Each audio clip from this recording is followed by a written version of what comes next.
putting drug addicts in with drug dealers, for me, doesn't make sense. The best years are well behind the prison service, unfortunately, and that's what they need to get back. You've got to invest. If you keep cutting, it's going to bleed to death, isn't it? I want you to find hope and lock onto hope and change your life, change your life and not go back to prison and not live a life of crime.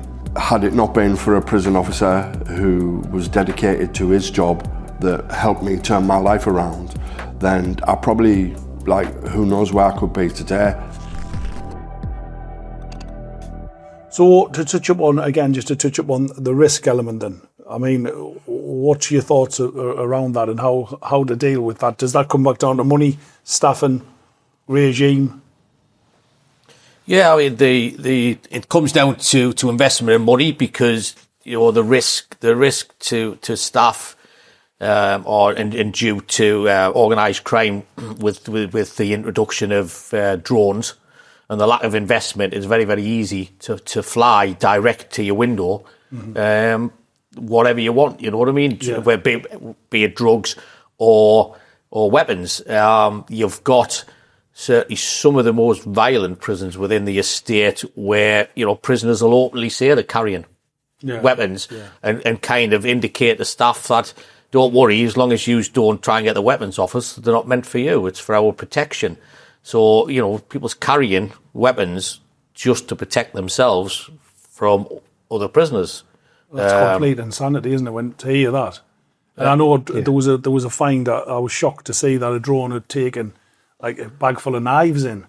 I could understand drugs, because obviously there's an illicit trade and there's money to be made, and it's wrong obviously, but it still goes on. But to hear that people are actually getting weapons smuggled in. I mean, I think a decent drone now, is it 75 kilos that can carry?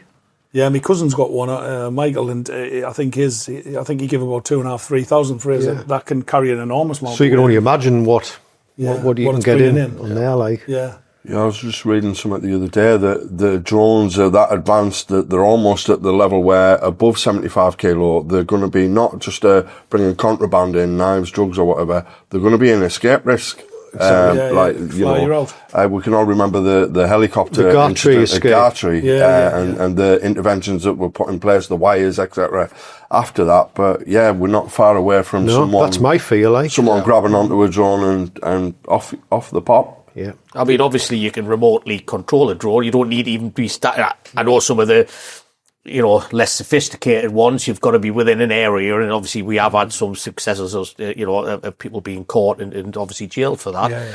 But we've certainly had prisons shut down with intelligence that they believed a firearm had came in. Thankfully, up to now, nothing's been found on that side of it on the firearm system, but it has been a risk, and it is a huge threat.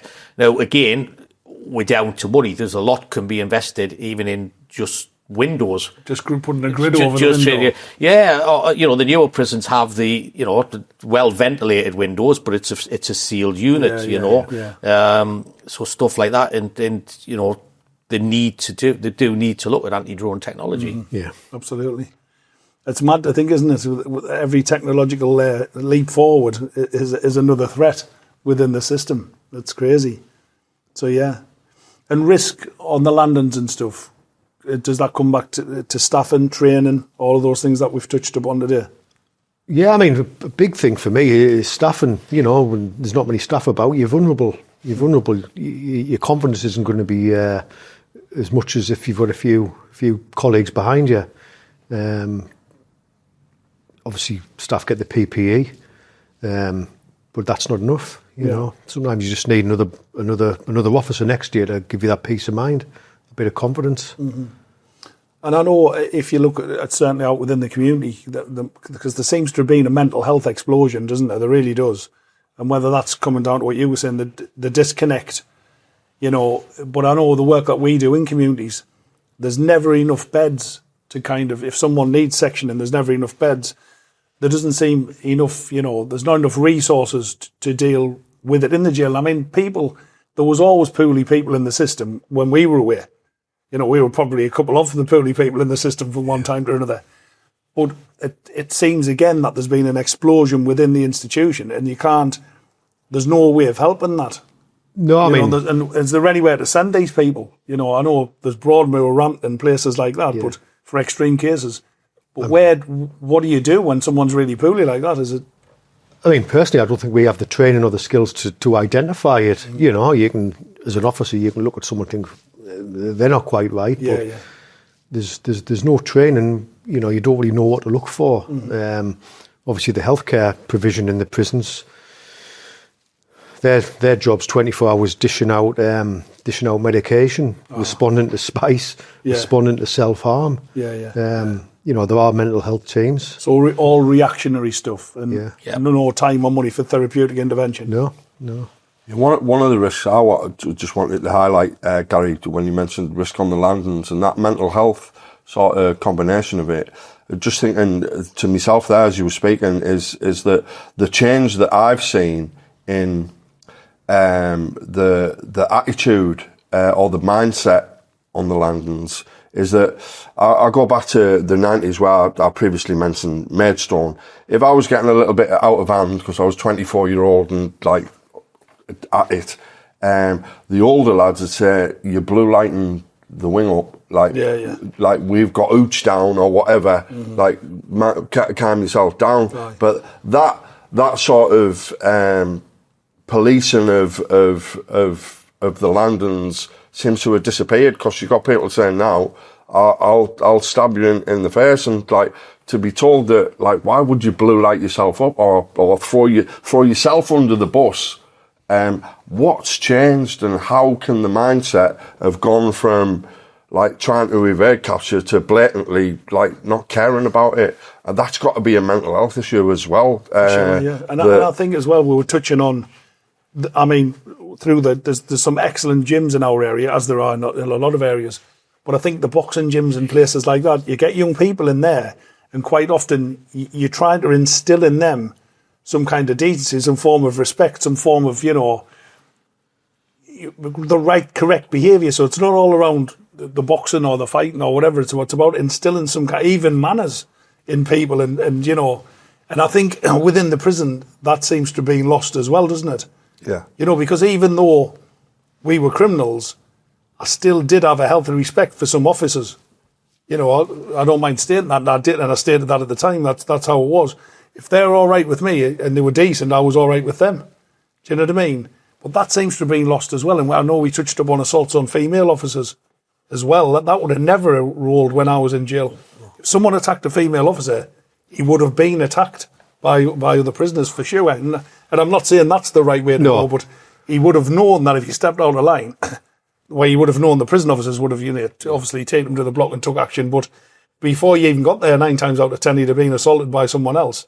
So there were rules, within the communities and within the prisons that seem to have seems to have disintegrated. There's no consequences potentially in certain areas for assaults on staff or potentially assaults on other prisoners by prisoners. We do have, and the prison service do have a zero tolerance, 100% referral to police. However, when it goes to the police, it's quite often bounced back. The courts obviously the court system's under huge pressure. The police are under huge pressure.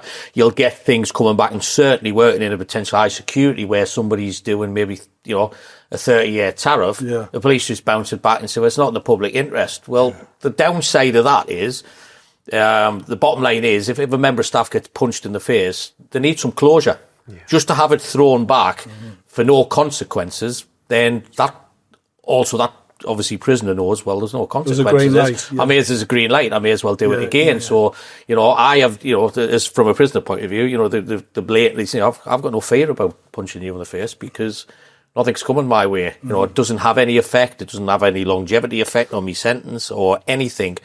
So as much as the prison service is broken, the wider, obviously, is broken. The whole criminal justice system itself is broken, where staff aren't getting any closure, and any,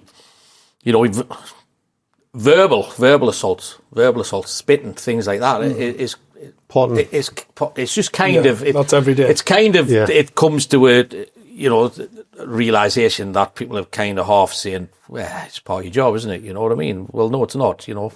We work in an environment, that potential has violent people, but you don't go in expecting to be assaulted or yeah. This episode is brought to you by Curious Matter Productions, turning up the volume on society's forgotten voices. The series Hope in Hell is a platform for amplifying raw, real stories of survival, despair and triumph, told through open, honest and powerful conversations, because no matter what life throws at you, there's always hope.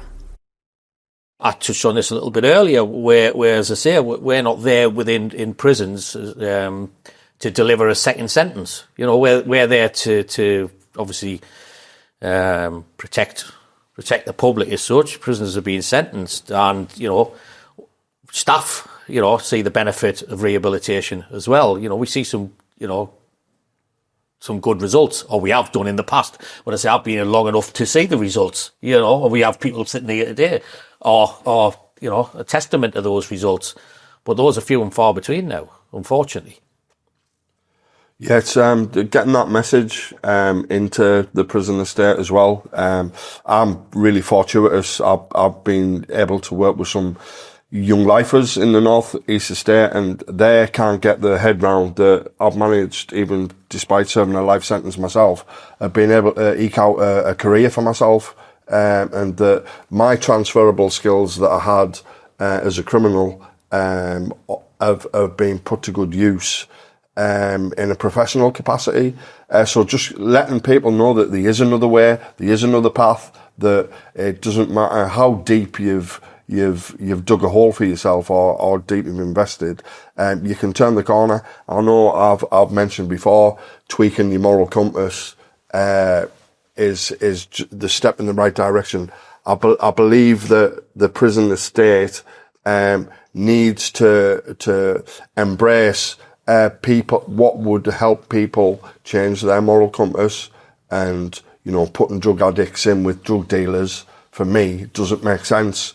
That how can you give each other the opportunity to continue what you were doing on the outside, on the inside? If allocations of offenders, looking at risk, can be done before sending people off to various establishments, surely someone at that stage or level, I don't know if there's still an allocations officer in the estates, but they used to make the decisions of where people went. You wouldn't put two cars together that are going to collide, but it seems to just happen on a daily basis. I suppose it's the principle of when you get a new reception, you do a cell share and risk assessment. If someone flags up as a racist with a racially motivated offence, you wouldn't put them in a cell with someone who's going to be vulnerable to them. So it's just extending that, isn't it? Yeah. But would you put them in a cell with someone who could challenge their belief systems and understand where their belief systems, to let them think that racism is acceptable? Yeah. Yes, I think that there's not enough challenge goes on, and I don't think the challenge should come from prison officers. It should in a controlled way, but I don't think there's enough of us guys looking out for each other. That seems to have disappeared over the 4 decades that I've been going to prison. That someone making a mistake or going to get themselves into the trouble, everyone's laughing and watching someone walk into failure, whereas I was sort of pulled back from the abyss.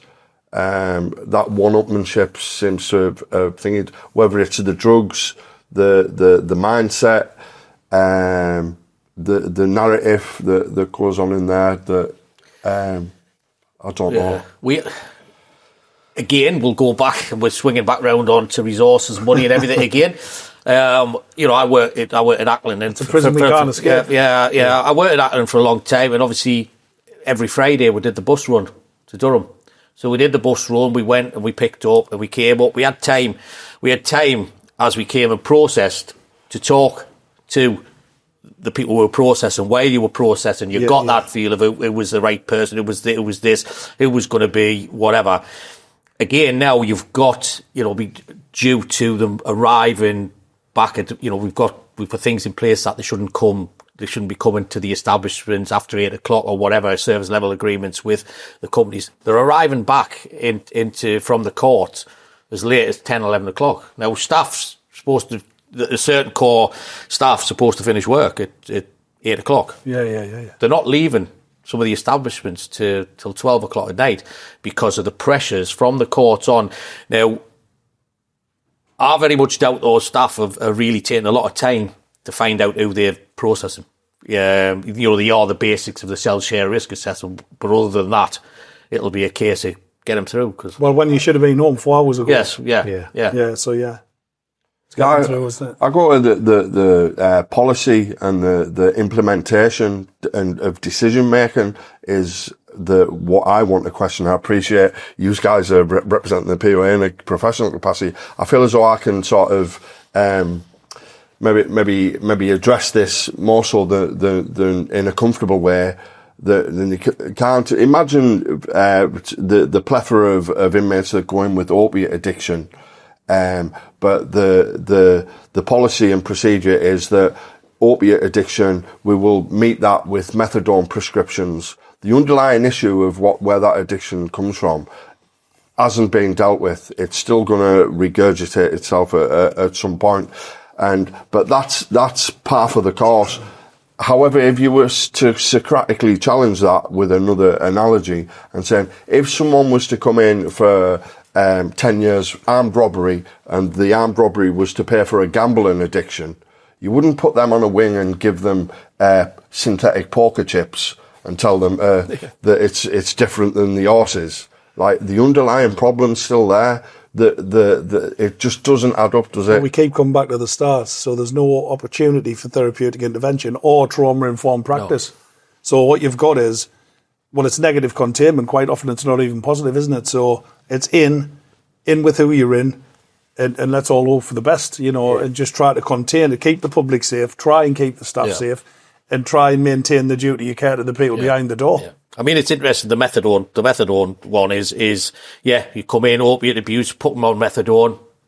It's not a system to educate and get you off drugs. It's a maintenance program. Mm-hmm. You stay on methadone till you're released. Yeah. And that's it. Then you go and make your choice. There's nothing to give you that reduction strategy and the education to help you get off drugs. Well, it's an important point. I used to work for the DAT, which was a commissioning team many years ago, and I went along to a prison conference, and one of the things I said is, look, someone's on 120 mil of meth. Two things.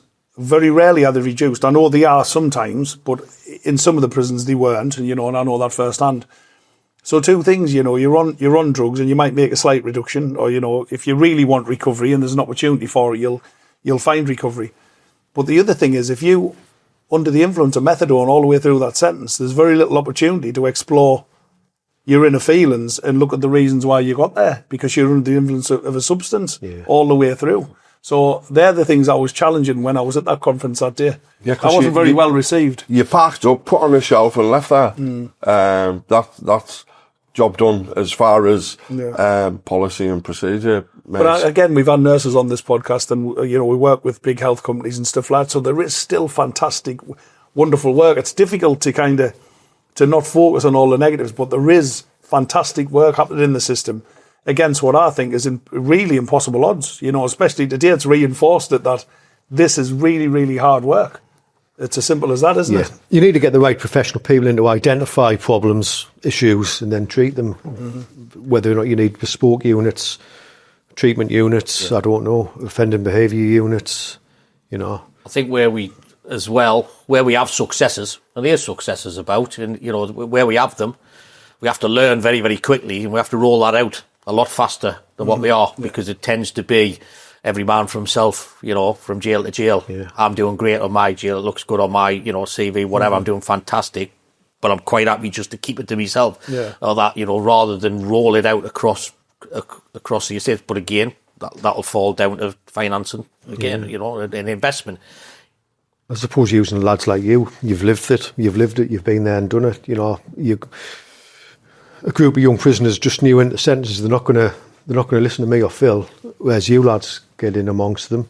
I mean, we've had fantastic, some of the work that you've done, Rodney, and I've been doing it since 2017. I've had fantastic, very rarely, I think we ran a programme in Durham, I think it was 4,000 or 5,000 people through it, and I got 3 bad feedback forms. Yeah. We used a video with me in it, and one of them was about my shirt. The other guy, he said he hated it, and I said, well, you liked it last time. He couldn't even remember he'd been there because he was on Spice. So we got one bad feedback form and one good one from him. So again, I think there is that. And again, to let people know in prison that there is a way forward, and I often say, look, you could be doing this kind of work really easily. It's one of them. And I think, Tom Batty, I will mention, who should have been 80 and sadly isn't. He was a prison officer 26 years. I didn't particularly like him and he didn't like me. But I went back in to do the work. He come on a programme with us. And it changed my perspective of prison officers because he came in on his holidays, and it changed his perspective of me and the work that can be done. And he actually left his job and came to work with me and has a very trauma-informed approach now. Yeah. Where he didn't have that before, you know what I mean? But you have to be afforded the time, especially somewhere like Durham, reception jail and all this, and everyone's running all over. Again, it comes back to what we were saying, no money, no time. Right. You've got to invest. If you keep cutting, it's going to bleed to death, isn't it? Simple as that. Yeah, I would agree. And there is a lot of talk about, well, there always has been, hasn't there? Yeah. There's always been talk about investment and fixing the system and all that. But talk's cheap. Yeah. It's as simple as that. That's the way I look at it. You've got to put your money where your mouth is, like. Yeah, I think for me, the need to hit the brakes and stop short-term solving of problems and issues, and everyone get round the table collectively, probation service, prison service, police, social workers, around a big table, and then having lived experience in the room as well for saying we're going to implement, for example, the MDT system, the mandatory drug testing system, back in the early 90s, that someone could actually put the hand up and say, I can see a consequent sequel of that not working. I don't think that narrative was ever brought to the table before it was implemented. Getting all the voices together collectively, and investment again is. Equally, I'll also, say, have HMPPS been forceful enough in their arguments to the government? Mm-hmm. You know what I mean? We've had this through, if I'm being honest, the some of the pay awards over the last X amount of years. HMPPS will openly say they will only award what they're told to award by governor ministers. Yeah. So they won't fight for the staff or say, staff, we need the investment. So equally, they've got to shoulder the blame as well. Mm-hmm. Absolutely. Yeah. Is there anything having the longevity and the investment that you have 3 decades, 4 decades as officers?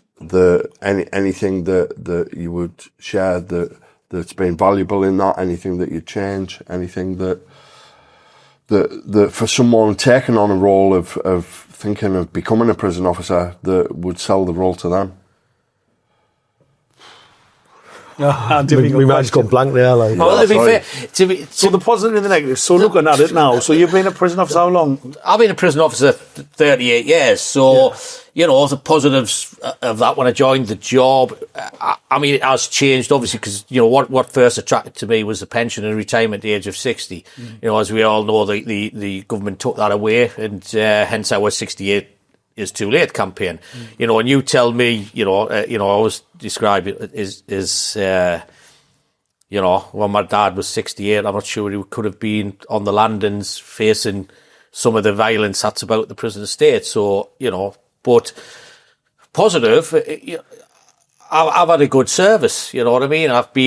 But I've seen the good times. I have seen the staff and the camaraderie. I've seen results both for prisoners as well. So, I've gone as I've gone through the service. It is, I'm not sure, if I can add this, that I'm not sure I would recommend anybody at this moment in time till we get this system fixed. If I'm being honest, I don't see any positives. There'll be some. They will get the feeling of a potential family. They will see some results, but as we sit at the minute, it's certainly not. I think the best years are well behind the prison service, unfortunately, and that's what they need to get back. And the effect of working in the prison system for so long, like you've mentioned, there's a lot of wins. There is, you've changed the lives of yourself, other officers you've seen do really well in the job. Countless prisoners you'll have seen, you've done some good for when you were afforded the opportunity. What about as you come towards the end? Because I know there's a lot of PTSD and there's all sorts of stuff, isn't there? Because you are in that environment, so anything negative that's kind of left its scars. It must have its effect. I think, I don't know whether you just build up these barriers, because you're surrounded by negativity. Working in high security for 28 years, some of the crimes you hear about, the people you're dealing with, horrific. If you walked into a pub, you would walk out. Yeah, of course. If you thought certain people were in there, things you see, hear, I just think you must build up a wall. A resilience. Whether or not that'll all come crushing down on staff eventually. I think you have to desensitise yourself. What about support post? Have you got, there is undoubtedly trauma, there's, there's stresses and stuff. Is there any support for you guys? Well, it's getting better, isn't it? Yeah. It is, but again, we go back to referrals or whatever, and I've seen many staff's careers ended prematurely. I've seen staff with life-changing injuries and huge effects on the families. Some that have never worked in any capacity again due to the pressures that's put on, and trying to again, the prison service does offer a certain amount of courses, access to EMDR, CBT, stuff like that, but it tends to be, again, a bit of a fight. You get 6 sessions initially, and then it's a fight to get it. And if your managers aren't up to speed and understand the processes, you're missing it. Anybody, I'm not an expert on this, but I know anybody who misses sessions on these, you kind of have to virtually go back to the start again. And it can have a huge detrimental effect. And sometimes you feel that, when you've just been dismissed for just purely doing your job, then you are forgotten about. And it's a case of, well, there we go. You've got this civil service. It's, don't get us wrong, they're bound by what they can give you on their schemes. But it's a case of, if you've only got 5-6 years in the job and you've been assaulted to a point you'll never work again, you're getting out with a matter of a few thousand, and that's it. Yeah. Awful. Do you think there's, from an officer's perspective, there's ever any stigma attached to engaging with EMDR or any of the mental health services or CBT work from like a collection of officers that, if I'm just saying it for example, from the other side of the fence, as a prisoner, you that camaraderie of thinking, oh, go on, you like, why are you going to see a counsellor? Is there any stigma and shame? I think when I joined the job, absolutely, I think staff just wouldn't ask for help. There's probably no help there. Yeah. I think things are changing now. Mental health's a lot more open, especially with men and young men in particular. Well, there's huge campaigns, isn't there? Yeah. Saying. I think we're going in the right direction, but I think there's a lot of work to be done. I think there's pressure. There's a lot of pressure on staff. I mean, some staff who've assaulted or whatever may, for their own mental health, feel that they just need to dust themselves down and get back in, because there's a trivialisation of assaults of, the prison service kind of triage assaults, well, is a push an assault? Is a spitting an assault? Yeah. How high is an assault? Is it GBH? Is it ABH? And then we start hitting that. And again, and this varies from prison to prison, and it's how strong or good the management are within that staff have been, and I've dealt with, not naming any names, but I dealt with somebody at HMP Durham a few years ago that was dragged into a cell, assaulted, and the governor progressed that and put that member of staff on nil pay. You know what I mean? She went on to half pay, nil pay, when it's quite clear we have civil service management code and processes in place that we have to support these staff and give them time to recover. However, there comes a point where depending, if you've got a manager that either doesn't know the system or doesn't care about the system, and supporting staff, they'll virtually starve you back to work. You're under pressure to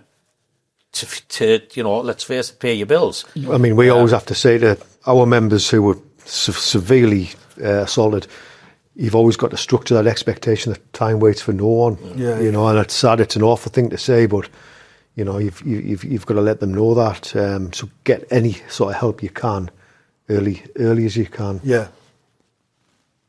Yeah, otherwise the effect on morale, team morale, individual morale, is going to be detrimental. Absolutely. But it's the effect on your family as well, you know what I mean? Yeah. And it's something that you touched on earlier, that vicarious trauma of being involved with people that, that you perhaps wouldn't want to be involved in. Of taking that home with you, how do you switch off at home time? Yeah. Carrying that. From a national POA, we had a presentation given to us by an ex-police officer, and they run a scheme. And I apologise, I can't remember off the top of my head what it is, but they have that every assault is an assault, starting from verbal, whatever, and they explain the situation that literally every assault is just one layer of resilience gone, and they treat all their it might be the Cambridge initiative, it strips away a little bit, so they're working with staff who've gone from a minor assault right the way through, and eventually, and it's a really, really good programme. And we were in discussions nationally with HMP, yes, but they never came back to us on that one. I don't think they believe their processes to support staff are adequate. But it does catch up with staff. I mean, a few cases at Franklin, Phil, not that anything's a minor assault, but there's certain people I can think of just they were just being chipped away at, away at, and then they come to the end of the line and they're broken, and they take a lot to get put back together again. Absolutely,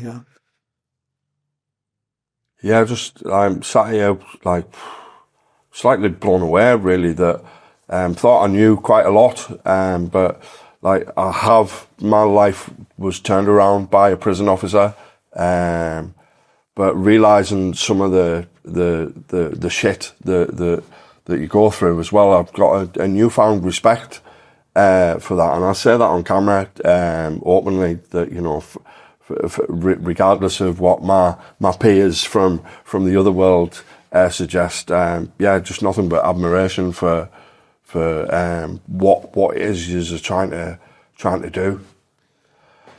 It's a strange job. To say a very strange job. It's not for everyone. I think most people could do it, but like you said, just got to invest in your staff, reward your staff. I'm not sure about that. But speaking from on the other side of it sounded a bit doom and gloom what I was saying there. The rewards must be equally take-homeable as well, for some of the rewards of doing the job. It is a very rewarding job, and like you say, we have paid a lot of doom and gloom, and it could be a lot better. But there is, I walk around my establishments and that, and you talk to staff, and there is some really, really upbeat staff that do believe they are, given the opportunity, they are making changes. They do believe in what they're doing. They want to go that mile, that extra mile. They want to put that work in. They don't want to walk out. They do literally want to be, that person that sees that change. And, whether it be working with, young children, YCS, right the way up to working with, really long-term and full life-term prisoners. Yeah. You know what I mean? There's work to be done there as well, I would like to ask from both of these gentlemen what the message is to your members. You know, because we have focused on a lot of negative. There's a lot of positives in it as well. I don't think it's all being doom and gloom, but undoubtedly it has to be doom and gloom because the situation is grave, isn't it? But so if I was to say to you, what's the message of kind of hope to your members and you know, all prison staff in general? You know, what would that be? I guess from my point of view, you know, what my message is to the members is that obviously as a national executive supporting that membership, that we are continuously and tirelessly pushing. We understand it's unacceptable to have the levels of violence. We've made some great inroads in securing a safer environment. You know, we've had the introduction of PAVA, we've had the introduction of PBA and tasers. And tasers now. The introduction is not widespread. You know, we're not all carrying tasers. We continually raising the issues of violence. We continually pushing forward things that we believe would help the service, would make the service better. We're trying to get the conditions of our members' working conditions obviously continue. We will not stop doing that. And a kind of message from hope to you, to all officers out there. You know, I know you've been in the job a long time and things have changed, but if there is some hope to be given and shared through this medium, what would that be? I think things are happening. I think people are starting to listen. But our members on the shop floor, they need to support the local committees, who are the lads represent the union locally. Back them up. Don't let them just fire all the bullets. The campaigns, you know, when we put circulars out to write your MPs, get involved in any sort of active things like, you know, like getting our pension age back, getting our trade union rights back. Write your MPs, go and see your MPs. And if things are happening at work and you're not happy, stand up.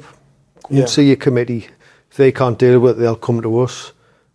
Just support yourselves. So unity look after and solidarity. Each other. Yeah, it is. We hope that you know, and through things like this, you know, obviously press, we you know, traction is picking up. People are starting to realise, you know, it's not just about cars. You know, we have start behind the walls and all that.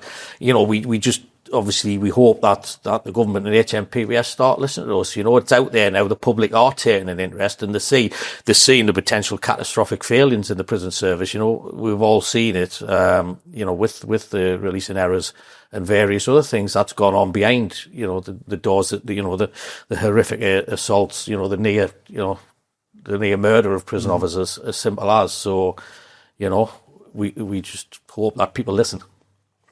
And for you, Rodney, you know, I know you do wonderful work now, but sitting there as a man who, you know, had a criminal career and served a life sentence and, you know, as a professional person now changing lives on a daily basis, what's this been like for you today? Yeah, no, I've found it really informative.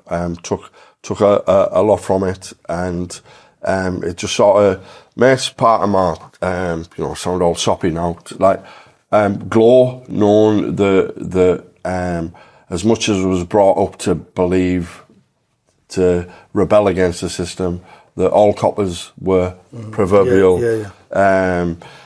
Thing is that like, had it not been for a prison officer who was dedicated to his job that helped me turn my life around, then I probably, like, who knows where I could be today. And it's through the prison service that I got that. So my change in beliefs around prison officers has come full circle. And as I previously mentioned, like, total respect and understand fully, completely how much commitment you guys give, and like, long may you continue what you're doing in the roles that you have to make effective change.